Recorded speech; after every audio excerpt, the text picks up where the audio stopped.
Welcome to Shorty's SuperCoach and welcome to the weekend preview. And I'm not happy. Where is Lockie Whitfield? I'm not happy. A bloody cork, and he's still not right. It's just frustrating. I'm sure many of you out there were expecting him to come back. It's frustrating when you think he may or may not miss that first week. It's touch and go. He probably doesn't get up and then doesn't get up for a second. It makes you wonder just how bad it is. But obviously it's quite a bad cork. So we need you back very soon, Lockie. Interestingly, I reckon if we knew it was a 2-weeker or a 2 to 3 weeker, you probably would have almost traded him.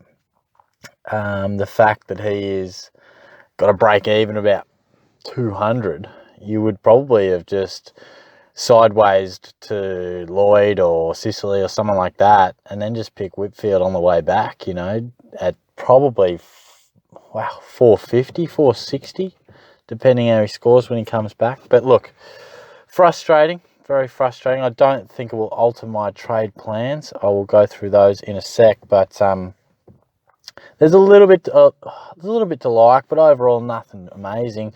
Franklin's not back, which I think for all Heaney owners is frustrating because it means that he plays a bit more of a key post and a bigger role in the forward line. So we'd like Franklin to come back to allow Heaney to push up a bit more. But Heaney seems to be in just about any team worth its salt. But still, there would have been a few who traded him out and are probably enjoying these low scores. Just scrolling through the teams Danaher managed was interesting.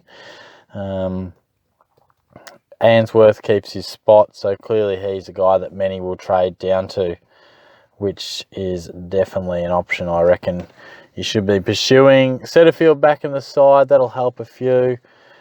Some would have held on to him, no doubt about that. Hall and Smith omitted. God, I really thought he'd make it at the Suns with great opportunity, but he hasn't quite cemented it. Obviously, we know quite a few changes for Port.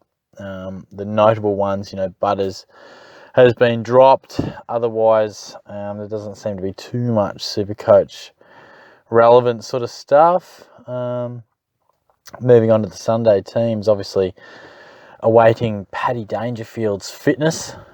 I think he will get up. Listening to Chris Scott's press conference immediately after the game, he certainly seemed very confident. I think they just want to give him to the very last moment just to make sure. Curtis Taylor and Kyron Hayden into the side. I don't know much about Hayden. Have seen and read a little bit on Taylor, but a few new boys. And Brett Bewley at the Dockers, he must be getting awfully close to coming back. And I'm surprised Connor Blakely didn't come back in the side. I thought he might, after really impressing in the waffle. Riley Collier-Dawkins as well for the Tigs. He's one that we've certainly got to consider if he does get named. Would certainly be one to have a look at. Certainly was high on our radars through the preseason. So what should we be doing? Well, as I say each and every week, have your own targets in terms of upgrades and assess who needs to go, because it's really getting to the point where there's a lot of players, a lot of these rookies that have appreciated nicely in value, but a lot are getting to that point where they've probably got to go. All you got to do is look at that break even and make an assessment and think if they can get there or not, and judge it off that. But look, I'll just roll through my team. A lot of people will have similar players, and you guys know yourself, Clark had a decrease in price. He's at 239. Probably not going to make a stack more. And is he on the extended bench? Jesus. He's not. So he's going to play. That really surprises me. Or is he? Where is he? I don't even know.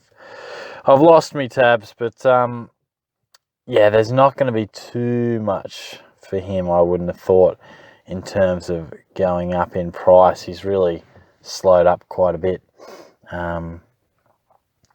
That's right. He was a late inclusion, wasn't he? Is that why? Yes, that's probably why.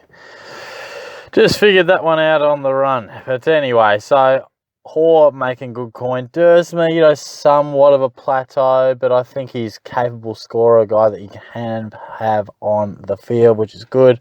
Wilkie's probably going to be the man that goes for me. I'm going to bring in Stewart, which will be good. I really like what he's doing, and certainly Sicily and Lloyd will fill out those last 2 possessions in the back line pretty soon. And I think Gibbons is just about, you could part ways with him, no doubt about that. Atkins got a nice 87, that's really handy. If you're holding on to Constable, I think he was named, so he's got to be pretty likely, which is good. But someone like Petrocelli, he had that 100 and then just a couple of 50 odds from there. So that's where we can sort of make that assessment. And I think it's a really interesting debate. For example, I'm looking at Jordan Clark and saying, do I get rid of him, 240, or do I get rid of Gibbons, 266? Gibbons is playing, Clark is not. Gibbons doesn't have much more coin to make, but he does pocket me an extra 27,000. Now, it's not stacks, I know, but if you make these sort of calls 4 times, you've got yourself an extra 100k. So it sort of weighs into that debate of how much should a trade be worth. If I trade Clark down to Answorth, I get 122k. It's not that much, and I know it's only extra 27, but it does bring it up to that 150. And I often feel that a trade should be worth about, or at least 150k. Hence why I've held on to Scott and those sort of things. So at this point in time, I probably wanted to get rid of Petrocelli because he's at 274k. But I'm probably looking at Corbett or Larkey, and their scoring capability doesn't light my fire at all. So then the debate came less about, who needs to go in terms of a cash cow as to who needs to come in terms of cash cow. I think Answorth is definitely the man. Scores of 69 and 72 or something along those lines. And you can pick him up as a defender or a mid. So I think he is our priority of this weekend in terms of bringing a player in for cash generation. And that probably makes the decision easier for me. Just going to put Whitfield on the bench there. And it's probably, it's probably going to be Lockhart. I mean, with Clark being out, I can probably do a cheeky little loophole. I'll have a look at that in a second. But, so yeah, I think it'll probably be Gibbons, I would say, down to Answorth. And I'll probably put Answorth on the field. Now, you don't want to get too fancy with the old emergency loophole, because it sometimes can get you in trouble when you are looking for the vice captain loophole. I know I got myself into trouble, so just be really careful, because if you leave yourself with an emergency loophole, but that 0 also needs to be a vice captaincy loophole, it can't be both, because you don't want to, if you see, say whoever on the Friday or an early Saturday scores 140, and then your emergency loophole, doesn't score as well. For example, you play Parker or something, he scores 33. All of a sudden, you've got yourself a really tough position, because now to get that 140, you've got to accept this 33. So really try and think it through.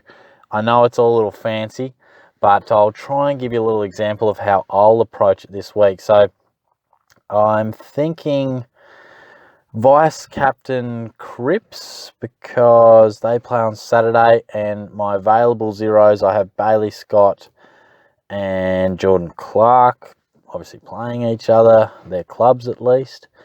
So that would allow me to go Cripps into, say, Fife. Now just looking at this back line. So I think, definitely Hoare picks himself for the field, and Dersmer as well. So where do Melbourne play? Melbourne, they play on Saturday, don't they? So that's handy. So I'll be able to... Oh, well, obviously I've got Whitfield as well as the 0, clearly. So that gives you a bit... definitely a bit more room to play with. So that definitely helps. So I'll be able to just assess what Lockhart does. So let's just put him to the bench. Now he will need to be, so the Giants, they play on the Sunday too, don't they? Yeah, so definitely options with these zeros. It's not necessarily, I'm talking about it like it's a good thing, but so obviously you can't see it on my screen, but I put Lockhart as emergency, Clark on the field, and I've stuffed it. I've absolutely stuffed it, ladies and gentlemen. I've tried to be too tricky in my own head and didn't even realise. I don't have an extra defender, you tool, shorty. You're an absolute tool. You can't do that. You've only got enough blokes on there. In my head, I was still thinking Clark was in and Whitfield was my little floating donut. But they're both out. You fool. So, Jesus, I need to get a better sleep. I'll tell you what, the struggle is real. Let's try and find an example in the midfield. Goodness gracious. So, I'll have Ainsworth and Hayes.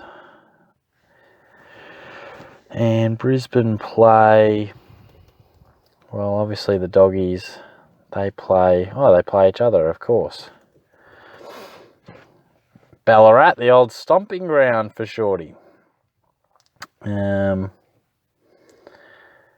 that isn't ideal, the fact that they play each other. So I can probably pick one. I would probably put Ainsworth on the bench as an emergency, and just see how he goes. If he gets a 70 odd, then you can take that by putting Scott onto the field. And if you don't like it, you can put Atkins onto the field. So it gives you two cracks at it. Man, it took me a long time to explain that. Just buggered the first example right up. The weekend preview has come crashing down here. That's what happens when you try and get all complicated and you're doing it on the run. So hopefully you enjoyed that. But look, let's keep it simple. Try and get Ainsworth in. He looks like a really solid scorer, playing in a nice sort of 70 sort of average role. Seems to be able to get enough of the ball. I think he was captain of his under-18 club, and that's good. It just shows that he's a rated player, and I mean they're all rated, but it just suggests that, hey, this guy may be able to hold down a spot for some time. Clearly he's impressed so far. In terms of upgrade targets and things like that, well, Josh Kelly's back in the team. Food for thought. I think Oliver, at 5.44, he's definitely ripe for the picking. I think he's a really good option. He's going to average way better than he is already. So, and then just trying to assess, who are the guys you want. It'll be horses for courses. Keep an eye on McRae. He loves playing in Ballarat. His stats at the Mars Stadium, he racks up 40 very often. Have a look at it. And this forward line's really interesting too. So we've got Dangerfield, we've got Heaney, Tim Kelly, Caleb Daniel, I think have all shown, and obviously Trevor Spoke. Those five are setting the pace. And then that sixth one, Mundy's popping up. Walters has been good at times. How will Blakely coming back affect Mundy? Probably not stacks, but to an extent. Is Billings someone you want to look at? Menegola, is back to a little bit of form the last 2 weeks, cheapish. So just try and have a think about it. Really interesting. You probably saw it on the AFL website, but there was an article that just had everyone's centre bounce attendances. And I think that's really interesting because you can't see every game and you can't tell who's really getting the midfield time. So the men in the guts, who goes in, who clears it, best combos. Type that in, maybe afl.com.au on the end of it into Google, and it'll show up. And it's got all the 10 centre bounces that each player has attended for each club, and then just some of their best combinations and things like that. But it's really interesting just to have a look at who is actually getting the time in there, because I think that really paints a picture of who's getting the opportunity, you know. And I was really interested to see, say, Josh Kelly, who I was singing the praises of. And this was just one of the interesting takeaways. You know, I was looking at Warple and Billings. You know, Billings only has attended 4 for the year. Obviously not his role, but interested to see. Now, Josh Kelly. Now, I might be wrong, but I would have imagined he would have been in the top 3 centre bounces attended last year. And I was anticipating it this year too. Yes, he has missed some footy, but he's attended just 41. Now, Hopper leads the way on 149. Taranto, 140, second. Some new guys in there. De Boer, 128. Canelio, 124. And obviously Mumford, 123. And then it drops to 41. So that just shows me that maybe Kelly's just starting more off a wing. Why is that? I'm not sure, but it concerned me a touch. Tell me if that's been his role forever, but I feel as if he's been in the heart of it, and Hopper and Taranto have come in and maybe taken some of that time. So maybe something to monitor if you're looking at that sort of an upgrade. But I encourage you to check that out because I find it quite interesting.